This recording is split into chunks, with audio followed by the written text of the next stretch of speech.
It's called TIV. Oh, Interesting. Yeah.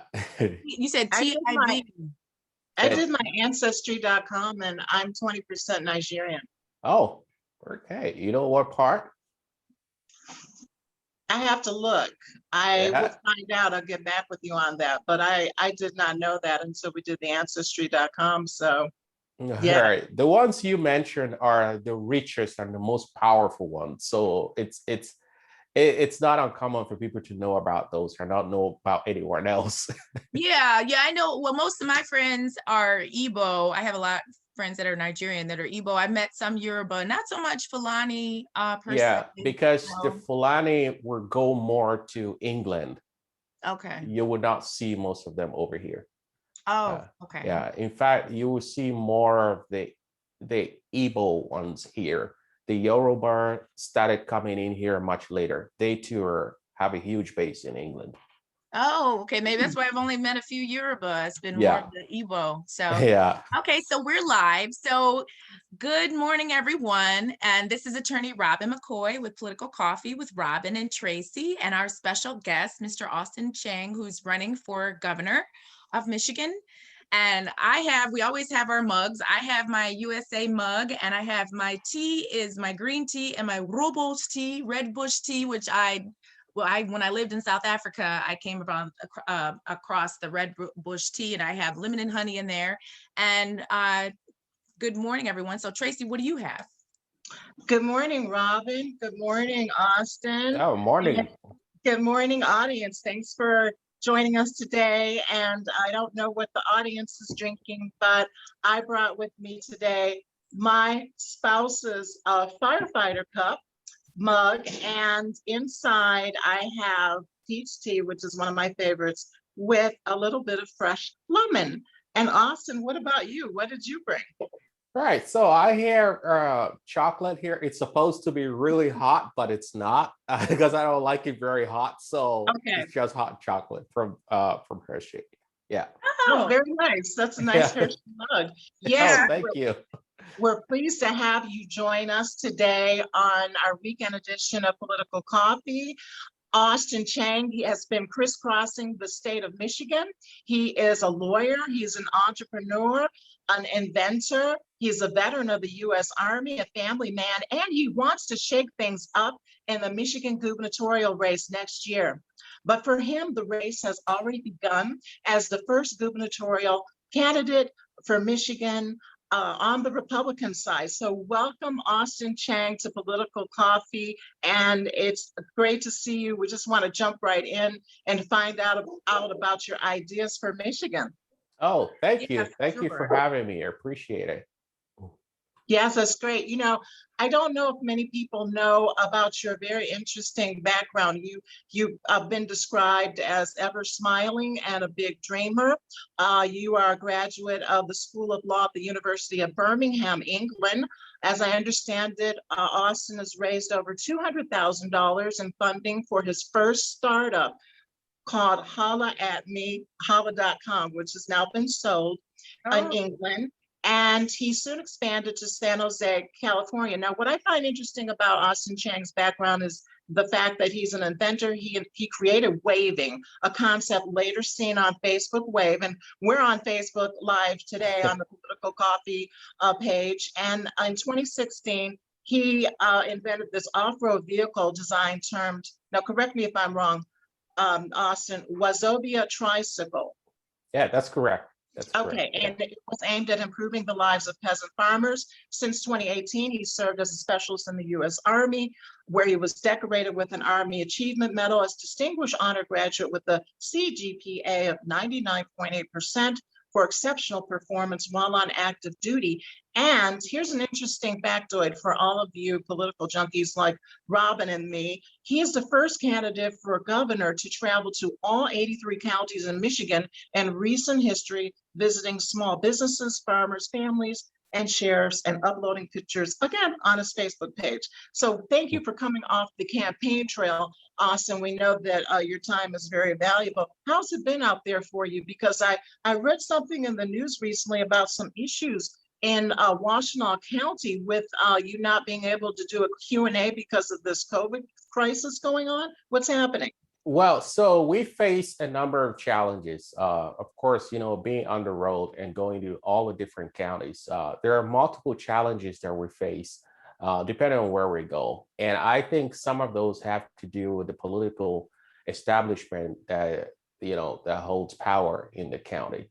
So in Washington County, what we're experiencing is we're having what is essentially intimidation of the venue owner, who's hosting us, and basically the health officials are repeatedly calling the venue owner and reminding them constantly of what they're going to face if they break with the laid down orders, and if they don't comply. These are all intimidation tactics that people have used across as we've gone around, but this one it's nonstop. So the venue owner, of course, is getting a little bit scared, but we're still going to have the event there as of now. They haven't completely canceled it yet, so I'm asking people to come out there and show their support. And what is the date? What is the date of this event? It's on May the 2nd. Okay, right around the corner. Robyn, Yeah. I'm sorry, you had a question? Yeah, no. So I guess I'm trying to be clear for our audience. So you're having an event. Is this going to be an outside event? Well, so this is supposed to be an indoor event, but of course they have talked to the venue owner, repeatedly warning them that if they exceed the numbers or if they break with any rule whatsoever, they're going to come down so hard on them. In fact, they even went as far as to remind the venue owner of what happened to Marlena. So we know that these are all intimidation tactics, but we're still going to have our event there. If they're so concerned about inside because of the numbers, we're willing to have our event outside. And there are a lot of people who are still going to show up for the event. And will the venue owner be able to accommodate you outside for your event? So far, they have indicated that there's something that they'll be willing to do. No, you said something about you referenced Marlena. What were you talking about there? Yeah, so Marlena was the lady in Holland who had the restaurant and who didn't comply with the rules as they were laid down, and then later on got arrested. So they were basically using that to let the venue owner know that, well, things can go very bad for them and they can come down really hard on them, just like they did with Marlena. Oh, I see. So what happened to Marlena could happen to the venue owner if the venue owner accommodates you for your event. But as it stands now, all systems are go. It's going to happen on May 2nd. Yes. And are you gonna have your folks that come in sign what I've done is if I've gone to some places that have been inside, they've had me sign information for contract tracing. Are you gonna have them sign a waiver? Because I would say, I can only imagine we have Tracey and I have talked to other candidates that have been running for office during the pandemic. But if I were running for office, I couldn't really see myself having a lot of indoor venues, or at least, again, you're a lawyer. I mean, I would think, are you going to have people sign waivers that if they come into an inside event and they get sick, that they're waiving liability? Or are you going to try to push to have more outdoor events to avoid that issue? Right. Before I answer your question, I just want to correct the record. I went to law school. I haven't written the bar exam because I don't want to practice as an attorney. So while I have all of the legal background and everything, I decided not to write any bar exam to go and actually practice. Maybe because I saw my dad do too much of that. My dad is a retired attorney, so I was never really taken to that line. Okay. But basically, so you hold a Juris Doctor degree? Yeah, the equivalent. Yeah, the equivalent Right. of England. Yes. Well, I mean, So for my purposes, I consider you a brother counsel. You Right. just don't have yeah, the most license. people Yeah. would do that. Yeah, most Yeah. I mean, people would do often we see people from Nigeria to come here and have a lot of credentials, a lot of education, but you know, the American system doesn't all, you know, we have some issues. We need to fix that. All right, it's fine. I mean, from England, if you have a bachelor's degree in law in England and you come here, all you need to do, especially in the state of New York and California, is to just write the bar exam. That's Okay. all I would have to do. I don't have to go to law school all over again because it's from England. It's the same common law. That's not a route that I ever wanted to do. Even in England, I only wanted the bachelor's degree and I focused more on my business. But to answer your question, I believe in the freedom of the American people. So all of these rules that are laid out, first of all, are not things that I agree with.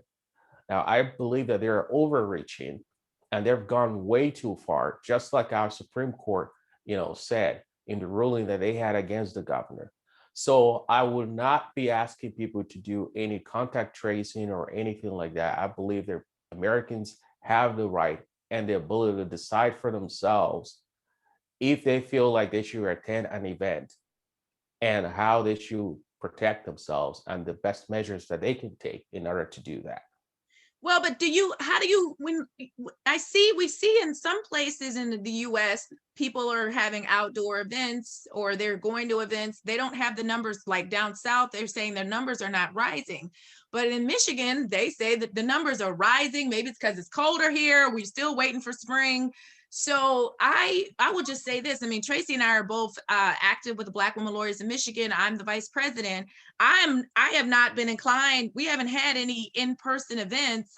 We've been doing virtual. I'm not inclined. I mean, again, as we're putting my lawyer hat on and we're being concerned about, number one, everybody's safety and liability. I'm just like, if we were to have events, we wouldn't be having it indoor, but it would be pretty much outside because, again, if somebody gets sick, I mean, Michigan is full of lawyers who are looking for an angle. If somebody gets sick, that's a lawsuit right there. So, and in Europe, my physical therapist, she's from Belgium. She said everything is closed down. So you see, parts of Europe, they're closed down. Israel's the flip side. More people have been vaccinated. They're open. So I know you're talking about people's freedom, but what's your position on vaccination then in light of your views? Yeah, so again, I feel that people have the right to decide if they want to get a vaccine. Now, and look, it's not just this coronavirus disease. There are so many other viruses in this country. There are so many other illnesses. There are so many other things that you could do that could potentially, as you've put it, create an issue whereby a lawsuit is in the line. But we are a country that is completely different because we don't work like that. We don't work through fear whereby every little thing is now the reason why everything gets shut down. We don't work that way. That's what keeps us different from all of the other countries that you've mentioned.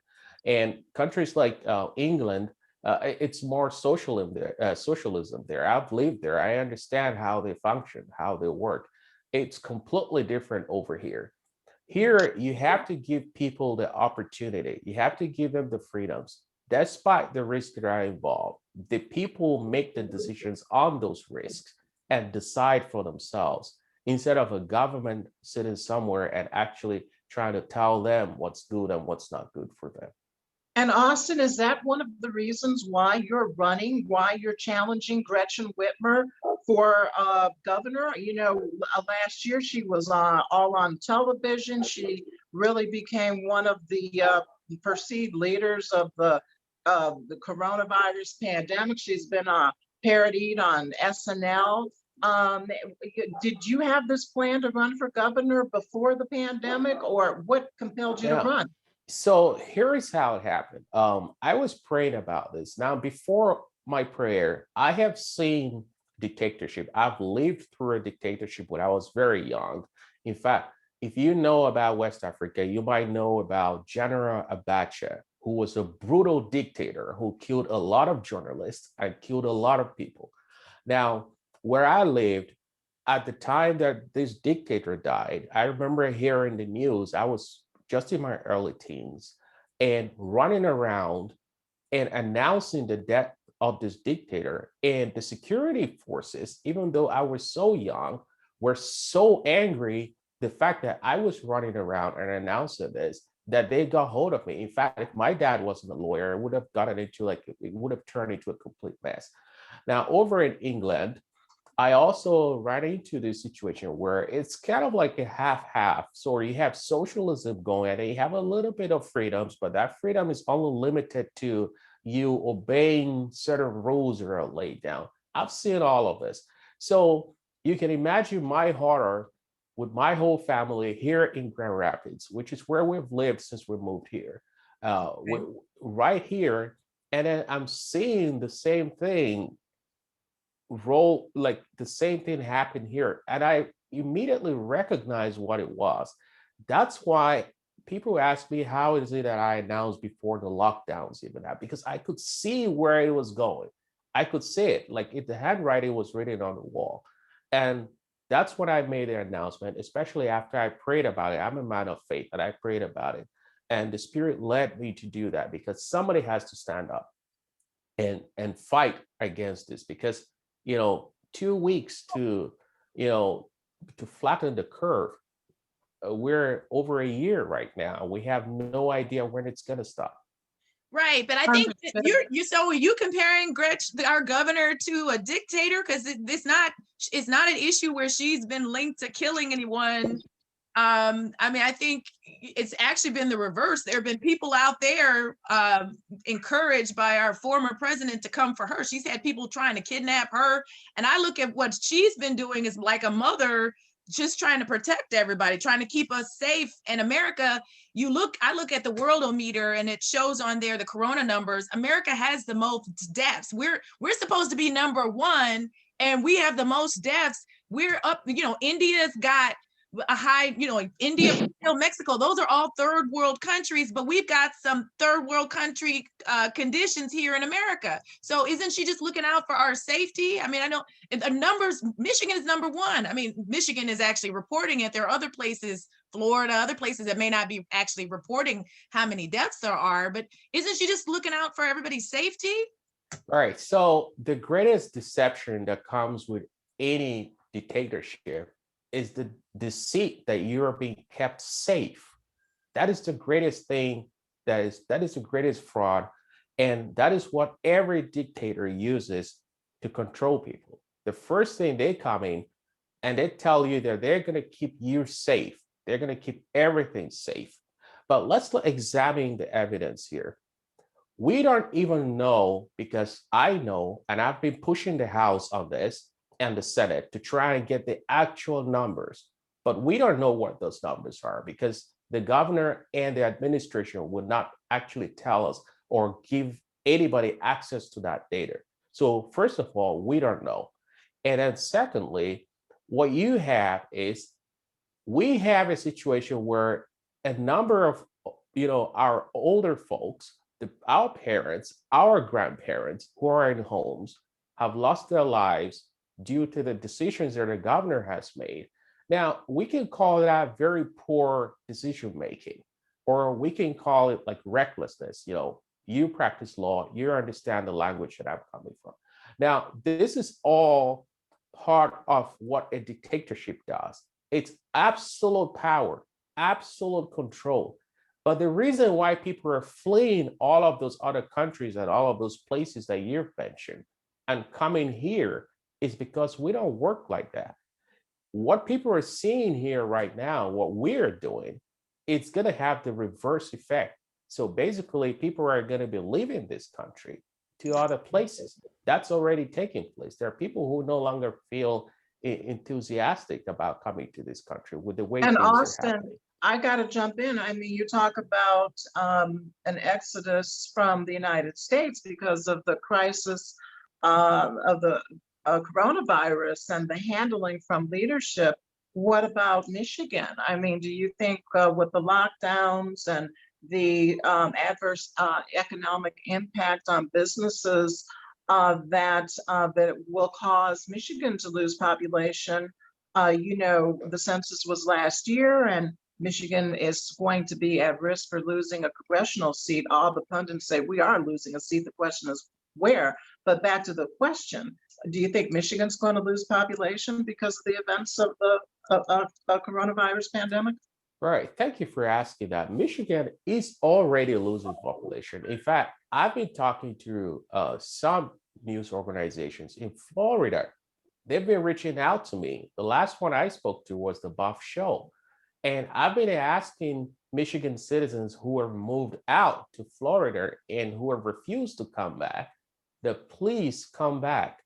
Because if you are on leave, then who else is going to be left to fight for Michigan? I've been doing this. And yesterday I talked to a TV station in Idaho, asking people to please, I'm reaching out there, I'm speaking out and asking them to come back because people are leaving.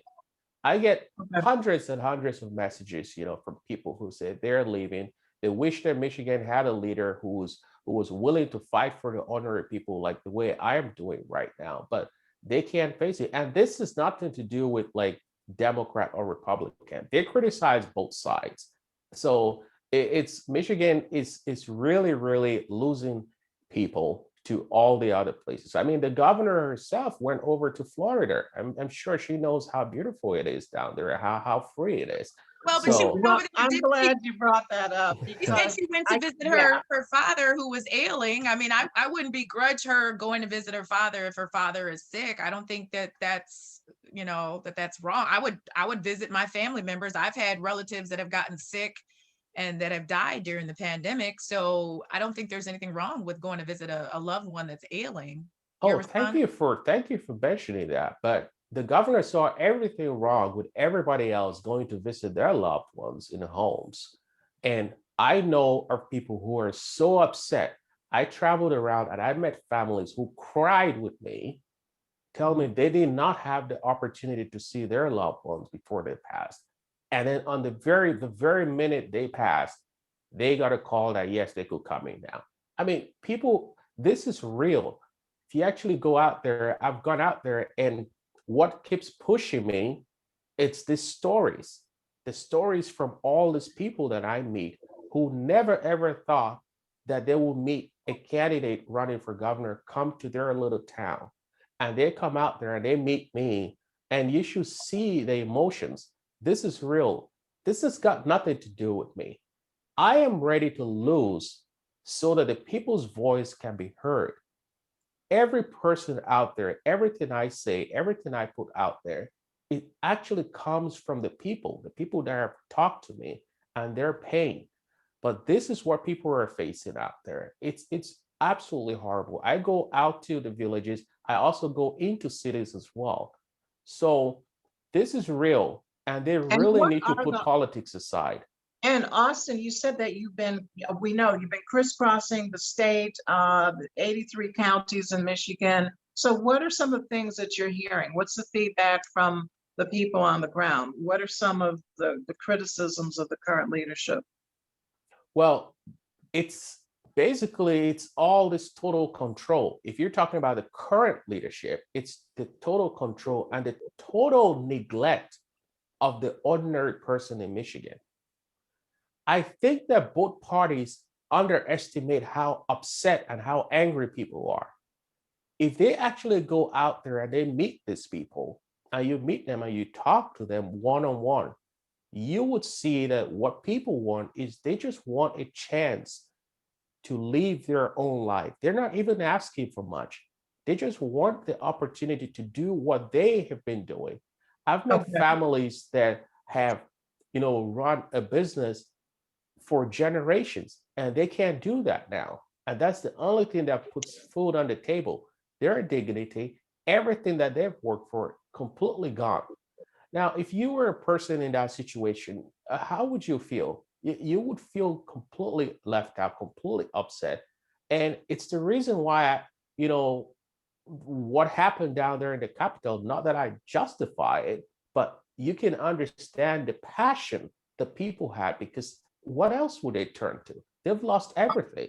Austin, I heard you say in the media recently that you predict that there could be a repeat of what happened at the Michigan's Capitol, or maybe even a repeat of what happened in Washington, D.C. on January 6th. Is that what you meant? So that's where I was coming from. You need to understand how people are feeling. And these people really don't. They really don't understand this.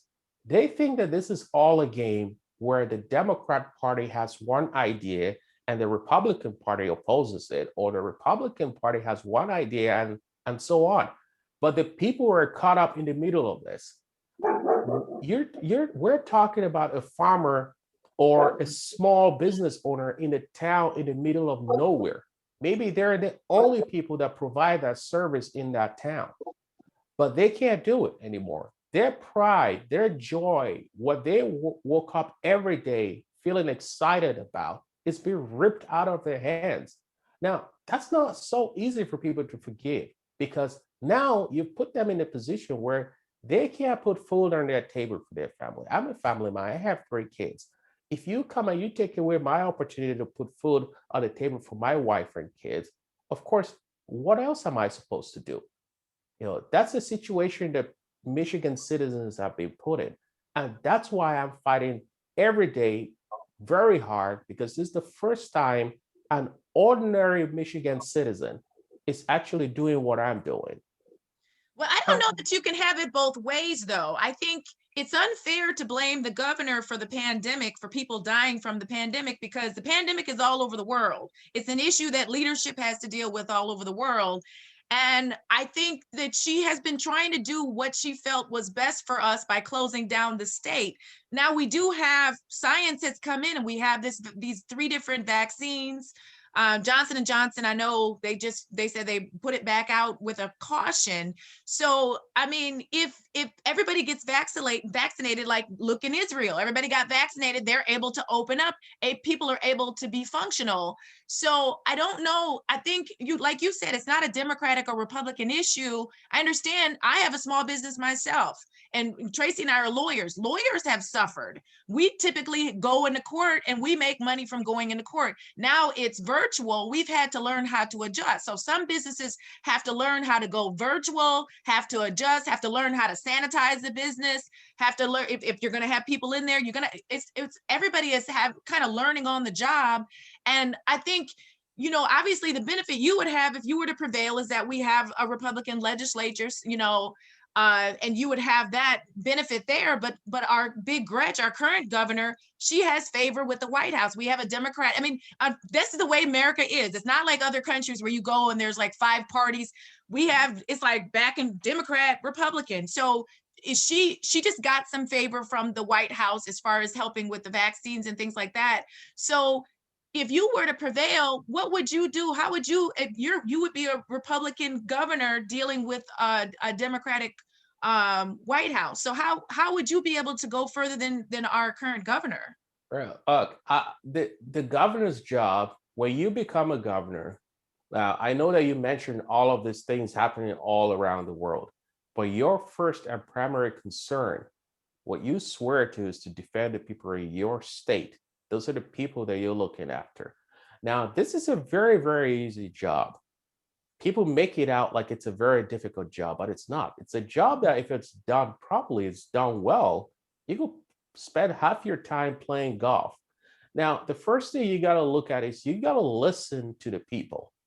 Now, when I say listen to the people, that means you have to work with the legislature. This is all about compromise. If I'm the governor, I will work. I mean, people that have heard so many things that I've put out think that I am this horrible person. But when you meet me and you talk to me, I'm a reasonable person. I'm not an unreasonable person. I meet people and I talk to them and I can understand a compromise as long as that's for the benefit of the people. That's something that I'm willing to do. Now, that some people say that that's the reason why some Republicans are skeptical working with me. But that is a good thing for our state. Oh, that's interesting. You said some Republicans are skeptical of working with you. Yes, because Why is that? Because my view is for the ordinary Michigan citizen. It's got nothing to do with party affiliation. it's only about the Michigan citizen. Is this going to benefit the people of Michigan, or is this just like a political party's agenda? I'm not for that. I know And you describe yourself as a Republican conservative, but do you skew more toward the libertarian bent of the I think spectrum? that would still be party ideology. Now, that's what's bringing all this division, right? Okay. You have to represent the people. That's what matters here. Their voices and the things that they believe in, the things that they're fighting for, you have to fight for them. Now, that job is a very easy job when you do this that way, because then when you work with the people, you're working with the representatives, because people elect these people to represent them. Now, of course, if one of them turns around and says that, well, they're not going to work with you because of their own selfish needs, and the people can see that this is something that benefits them. That's why we have recalls. That's why we have all of these things put in place. The constituents have all of these things available for them to choose somebody that actually represents their interests. This Do you is think what I it's a good look aesthetically, though, when you're talking about this is an easy job, you could play golf, for a leader to be playing golf while there are people, I mean, and Tracey and I, we've seen it in Michigan who they've lost their housing, they don't have jobs, they don't have housing, they don't have food, they don't have clothing, they don't have shelter. And to say, you're going to be person will be playing golf aesthetically. If you want to play golf, you can go retire somewhere and chill and play golf. But to me, I know the citizens I talk to, they want somebody that's going to get their hands dirty, be in the trenches, in helping the people, be amongst the people, working with the people. I mean, you go, like, we both work in Detroit, and there are people, and you talk about people leaving the state, but Detroit, there are people that can't afford to leave. There are a lot of people, Black folk, white folk, they can't afford to leave. We just had a census under the prior administration. They didn't even fully count all the people in Wayne County. I would like to see that they do redo the census in Michigan, because it's not an accurate count. But so I'm saying, when we have our audience, these are people who are, they are in the trenches. They are fighting for survival every day, trying to get unemployment, trying to get the PPP loans, whatever they can do to be in the food line. I mean, again, I look at America. I've lived in Africa. I've lived in France. I've been to London. We are looking like a third world country. We're supposed to be the richest country in the world. And you look on, I watch the BBC. I mean, I watch international news. We look like a third world country. I mean, and now, yeah, thank you for bringing that up. What I was getting at when I talked about you could spend half the time playing golf is, you don't approach this job as a one-person job. Now, thank you for bringing up like the trenches. I'm a veteran, right? And as a soldier, when you go out there, you're not going out there to get everything done all by yourself. You have to work with your team. And for the governor, that team is the legislature. That's what that team is there for. You have to work with them. Now, if you want to go all commando all by yourself and get everything done, then that's where the problem comes, because the team that you're supposed to be working with, there's suddenly a problem. And now it's polarizing because nothing's going to get done. That's And do you think that's what Gretchen Whitmer has done, gone commando? Absolutely. Sense, but here, not, absolutely. Okay. That's exactly what has happened here. Now, I will be criticizing the governor, even if it was a Republican governor doing exactly the same thing that this governor is doing. That's the type of person that I am. So that's why I'm saying that you need to work with the legislature. That's one. Leave people alone. Leave people's freedoms and people's rights alone. When you do all of these things, working with the legislature, listening, you're working as part of a team. Right. That gives you more time. That gives you time to do the most important things that you really need to do as governor, instead of trying to do everything and everything that's out there all by yourself. Now, what about free and fair elections? I heard you in the media talking about Dominion voting systems, and you indicated that you reviewed the 160-page contract. And I found it interesting, your comments about the powers of a governor in Michigan in terms of being able to cancel the Dominion voting systems contract. Is that something that you vowed and pledged to do, and why are you doing it? So thank you. So election reform. Now, I say this regardless of the arguments, and because of what I've heard from the people that I've met, hundreds and hundreds of people that I've met on the road and going around, people no longer feel enthusiastic about going out to vote because the name of this company, it just doesn't sit well with the people of Michigan, regardless of the arguments. Now, we're not tied to this company. We can easily, like you said, I reviewed that contract. We can easily cancel that contract. The governor has the authority to cancel that contract. And the governor can cancel that contract today as we speak. So why put something in place that's only going to make sure that perhaps like half of the population is just going to decide, well, I'm not going to vote. It's going to be meaningless. Now, that doesn't help one side. And this is supposed to be a democracy. We're supposed to be doing this. It's not supposed to be a one-sided thing. So I think it's only fair that even if the House goes through with the election reform bills that they have, we still need to go ahead and cancel the contract that we have with that company. Bring someone else in. It's a fresh start. It's nothing to do with, oh, did they commit fraud or this and that. It's just that people have lost trust in anything to do with this company. So just let it go and bring in someone else so that people can have confidence and go out there and participate in our election once more. Okay, awesome. Well, we have one of our Facebook viewers, Ron Levy, who said reluctance to vote has nothing to do with the vendor and everything to do with the candidates.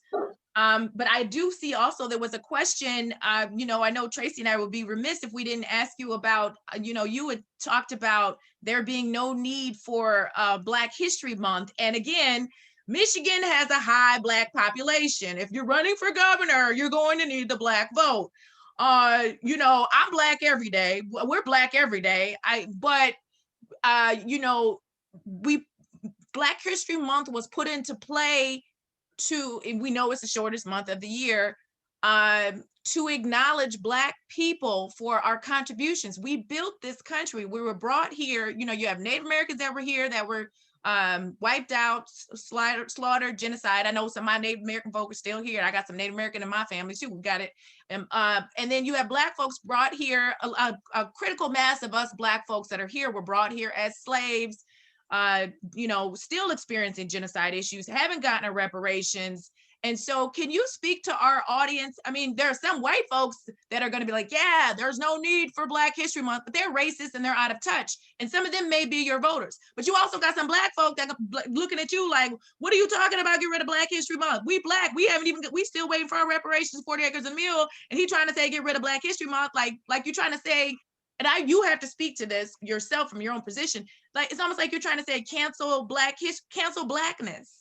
Can you thank you for bringing that up. I'd like to expand on that once more. I've spoken about this many times, and you're right. This is a sensitive issue. It is an issue that people are very sentimental about. Now, let's take out all the sentiments and all of the emotions from it and look at this from a very pragmatic position.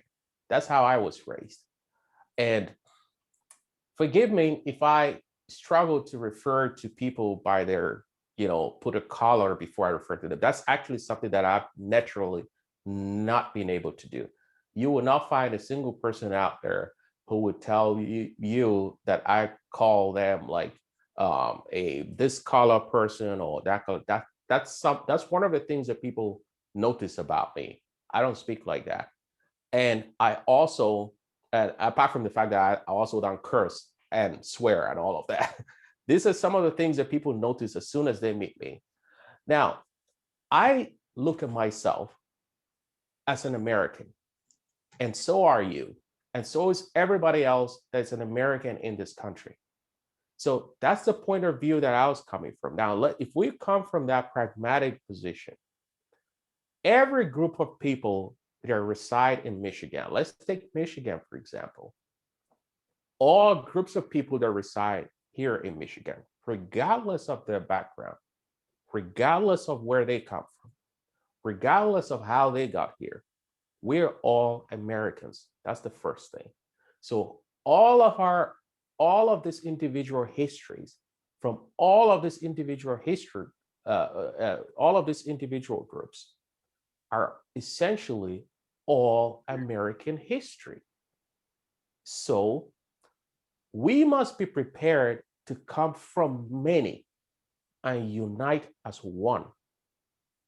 Having But all Austin- of our, let me touch up on this. Okay. Having all of these individual histories, separating it and breaking it up into different parts all around the place, it does nothing but polarize the whole place. Now, you mentioned to me earlier that I come from, and I am an immigrant.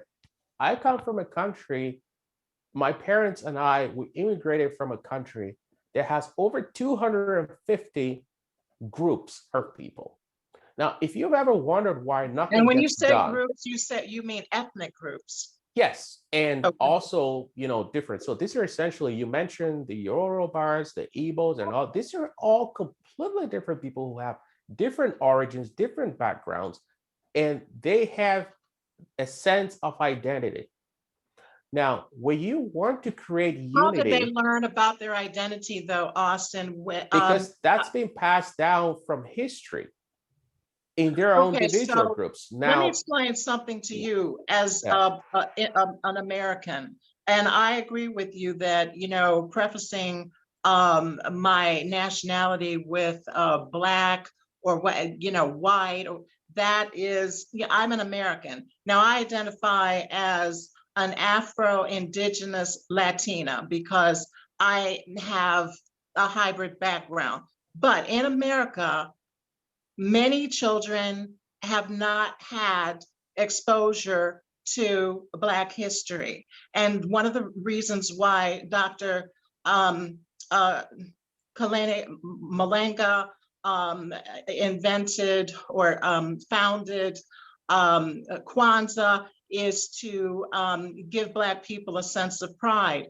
And so Black History Month is also about pride as well, and learning about your roots, which some students just did not get exposure or access to in their curriculums in their schools. So Black History Month is a way to inculcate the culture so that Black Americans can learn more about their culture, and white Americans and Indian Americans, and so on, because it was not in the history books. Kids learn about white history, they didn't learn about Black history. So I agree that Black history should be taught 24/7, 365 days a year.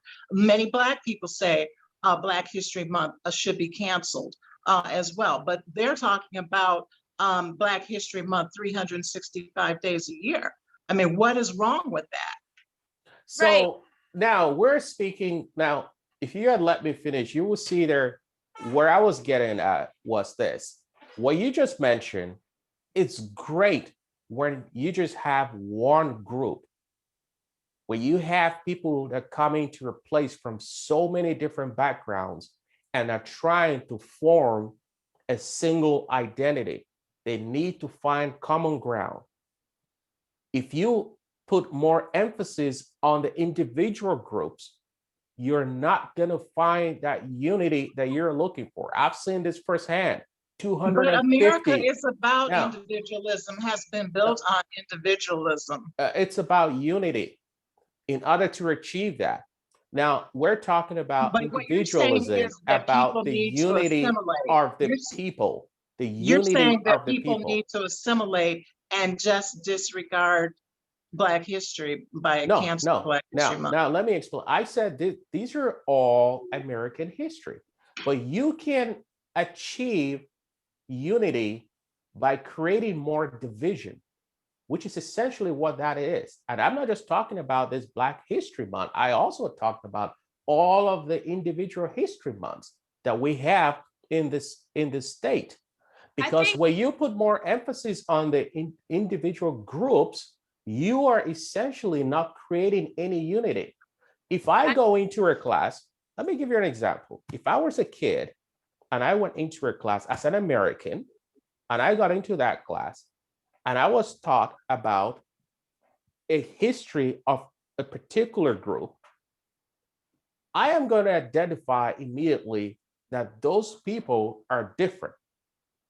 That's the first thing that's human nature. That's the first thing that's going to come to my mind. I'm going to say these people are different.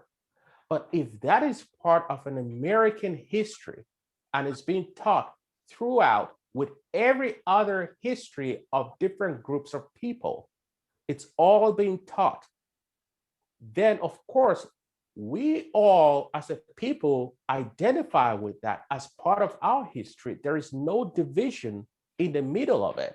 Now, statistically, if you look at the numbers, now some groups of people, just like earlier on, you mentioned, you heard more about the Fulanis, the Yorubas, and all this. Now, because and the Igbos, they have more people.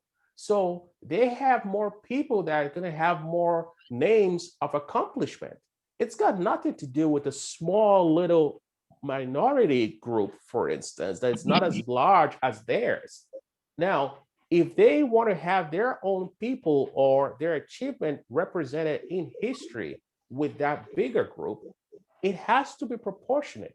You can't then argue that the smaller group should have equal number of people or representation in the history that is being taught as the bigger group, because then what you do is you are essentially narrowing on the fact that this group should be kept separate instead of uniting all of them as one group and teaching about the very important parts of their history as one history.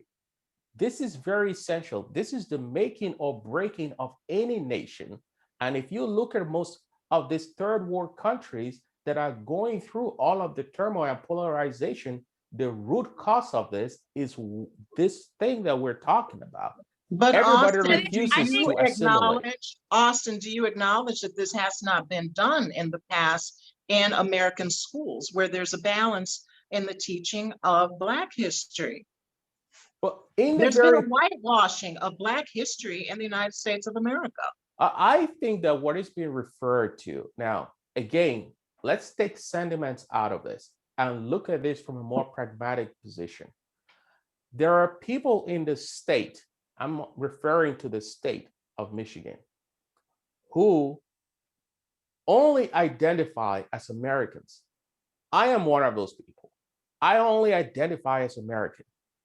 Of course, if you ask me, oh, how did you get here and the history of your family and so on, I would tell you that history. I would tell you that, oh, okay, I learned about this. This is how it is. So, but if you meet me, I identify as American. Well, I want to just say this to you, Austin, because I'm a professor at EMU and I teach a class on law and the African-American experience. I also have a background in cultural anthropology. Okay. So when you talk about being an American, I understand what you're saying. You're talking about out of many one, but for Black History Month, it was started on February 7th, 1926 by Carter G. Woodson. It actually was started as a week to acknowledge Black accomplishments in the country. It was expanded to a month because of this concern that the contributions of Blacks were not being appreciated by the larger population. Now you're able to come to us and talk to us about your culture because you grew up in your culture. If a person is you're able to understand your culture. A lot of us African Americans are not, because we were ripped away from our culture. We suffer from a lack of the culture. There are white people in America. There are white men, white children that suffer because they suffer from a lack of cultural understanding, basic values. I went to Catholic school. I had 12 years of Catholic school. My grandfather was a Pentecostal minister and I was baptized African Methodist Episcopalian. So my parents, I was raised around a lot mixed groups, predominantly white, but my parents made sure that I had my blackness so that I could be strong in my identity as an African American. The reason I say African American is because when you go around, you say you're American. In America, we're in a racialized caste system, race, gender, class. They remind you are reminded constantly of the fact that you are Black in America. Look at what just happened with the Derek Chauvin situation, George Floyd. I mean, he was clearly killed. Everybody was anxious about what was going to happen with the jury, whether we're going to come back with the right decision, even though everybody knew he was lynched on the street. So there are Black women and children. I know my Native American, Hispanic folks will say the same thing, that are being brutalized in this country. And so what I'm wanting you to understand, not just for Black folk, but for other Americans, is that, because I did the ancestry DNA, and I even through my genealogy, I know I have some Scottish, I have some African, Native American. There's nothing wrong with having a cultural appreciation. We should, for all of the cultures, for people, we should be having cultural months. We should have it in the books. It should be more than the 1619 project from preschool on up.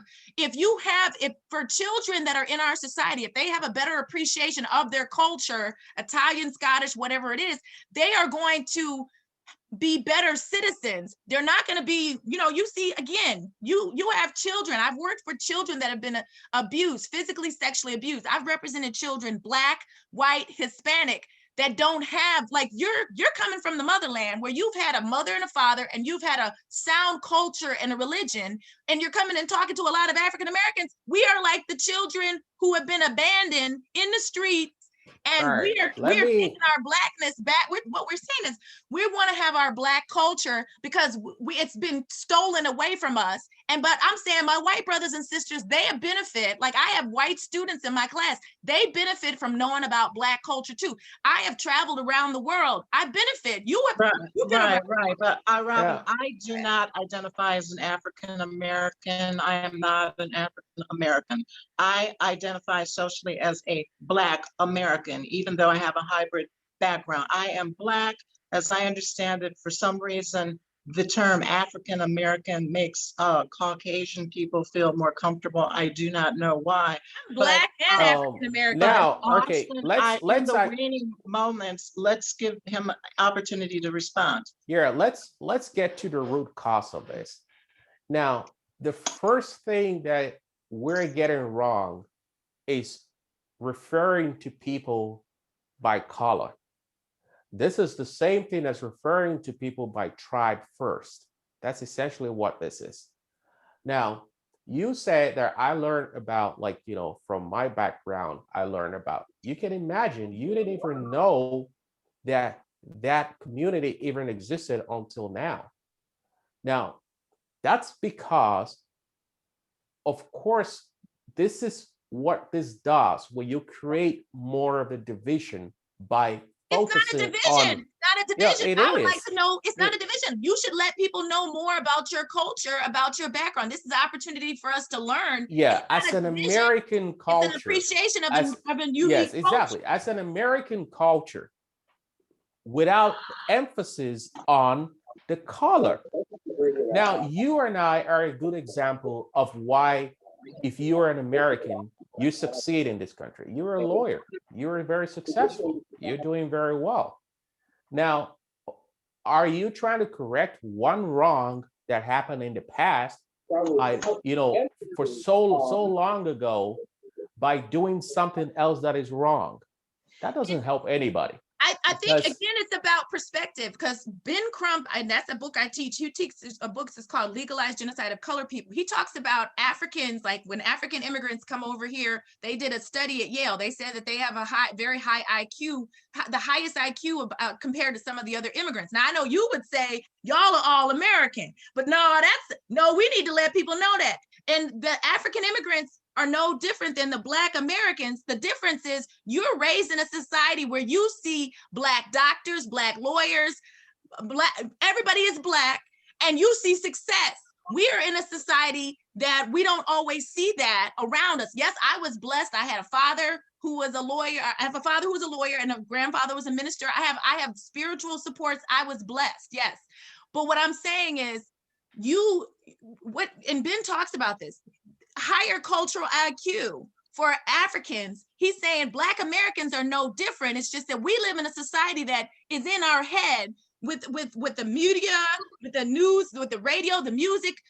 In the school books, all they teach us is that we're brought over here as slaves. They don't talk about us, Africa being the cradle of civilization, all of the inventions, all the technology that branched all over the world, and how we benefit from that. Yeah, you can learn about all of this history, all of the specifics of this history on your own. There's just actually stuff that I did on my own. I learned about all of this different histories on my own. Why Now, is having a Black History Month in America so polarizing? Why is it so polarizing? For the very reason that we're having this discussion. That's the very reason that we're having this discussion, because it's polarizing. Because you can see I don't agree with you, and you don't agree with me on that issue. But if that was not there, right? If that was not there, if everyone focused first on the unity that we have, remember, the unity that we have in this country has nothing to do with color. It has nothing to do with tribe. You have to focus on that unity first. You're underestimating the dangers that poses to the unity of any country. Because now it's no longer about one individual group. It's about so many different people. They all have to find one common identity. And that identity is the American identity. Do not underestimate that, because that's what happens to so many other countries and so many other civilizations that you talk about. The divisions, the focus is on the division instead of what brings people together. I'm saying let's focus on what brings us all together as Americans. It doesn't mean that we're getting rid of those little things that make the individual groups appreciate their culture. It doesn't get rid of that. Well, I've got a question for you, though. I've got a question for you now. In the United States of America, March has been designated as Women's History Month, which follows February's Black History Month. Are you proposing that we also get rid of Women's History Month? I think that is more, you're looking at that from a more broad perspective. Then you're not looking at culture. You're not looking at it background. Is culture. There are now, wait, let me explain this. You're looking at, we have never had a civilization or a group of people that is simply has been civilized and raised only as women or just as men. It's always commingled. So that is a society that always commingled. So if you're looking at that, that's never been a tribe or a group that identifies just as women or as men. That's a completely different thing, because then you can then go down and talk about, oh, a group of people that are as tall as 6 feet, and that is going to be a completely different group that they should celebrate their own, and people who have a certain size should be in a separate group. That will be completely meaningless. The emphasis here is on the ethnic history and culture that has to come together and form one nation. Because if you identify as American first, that doesn't take away the fact that you have a background. As I just explained to you, even though I identify as American first, of course, if you ask me about my background, I learned about it and I talk to you about it, and I'll explain to you, where we came from and how we came to America. I can explain all of that to you without denying the fact yourself. You would never describe yourself as an African American. Never. Always American. That is something that I have never done. Okay. I will also never refer to anybody else as a color before American. I will never do that. What if they want to say that they're a Jewish American or a Muslim American? What if they want to describe themselves based on their religion and their identify as American? All of these things. Now, you talked about how all of this is in the mind, right? If I identify as, let's say, for example, I identify as African American, in my mind, I already put African emphasis on the African part. So whenever a time comes where I have to make a decision, somebody else who can manipulate that, like you said, the media and all of these powerful people know how to play on that, because there are people who are born and are trained how to pick up on these little things and cause division. Now, they play up on those tiny little things because they play up on the sentiments. Oh, the African part of you is coming out. It's been, your people, the African part is being brutalized. It Well, the gets to your African part sentiment. is the cradle It of gets to you. Right. civilization. Now, I it think gets this to You just take it a discussion, negative and turn it into a positive. It's not just the slavery side of it. It's we're also, going to have to leave it at but that we are, because we because have another we guest. have another guest coming in, but This has been Austin, lively. this has been a fascinating debate. Actually, it Yes. turned into a debate about Black History Month. I kind of thought it would. Maybe we should have discussed that at the top of the hour, but I wish you the best on the campaign trail. I didn't get a chance to talk with you about John James's new Political Action Committee, Mission First, People Always. I know he's your brother in arms. Perhaps you can come back and join us, because I would like to talk about the Republican perspective on the 39 bill of voting rights restrictions package in the state of Michigan, along with free and fair elections. I hope that we didn't scare you off. No, not at all. I mean, Come back. honestly, I love a good debate, because this is the Right. only way that you can get the information across. And But that's also what being an reason. American Right. is about. Yes, In America, yes, because there are exactly. countries you And- couldn't be doing this. You couldn't be Yeah. doing And this. also, To be lawyer. honest with you, right, I remember when the scheduler reached out to me, he was concerned that maybe I will not meet with you. And I said, why? Why wouldn't I meet with you? He said, Right. well, he doesn't know, like, it wasn't sure. But I'm not afraid to meet with anyone and have this debate. I will have this debate with Barack Obama at any time. I'll have this debate with anyone on any stage. Well, appreciate your candor and your courage. After all, you are a soldier, and Yes. it's a fascinating race. What's happening on the Republican side, and I do hope that you come back. I myself am an independent, so All right. again, wish you the best, sir, and hope everything works out in Washtenaw County. All right, thank And you. I make it clear, I'm a Democrat, but I'm not saying I wouldn't support a Republican or independent. My dad's an independent. My dad says you support the people that support you. You support those who are there for you. That's the American way. So this has been Political Coffee with Robyn and Tracey, and our special guest, Austin Cheng, who is running for Michigan for the governor's race. So good luck on the campaign trail, and I hope you have a blessed day. Oh, thank you. Thank you very Okay, much. bye, Robyn. Bye, Austin. Bye, Austin. Bye. Bye, Tracey. Bye-bye.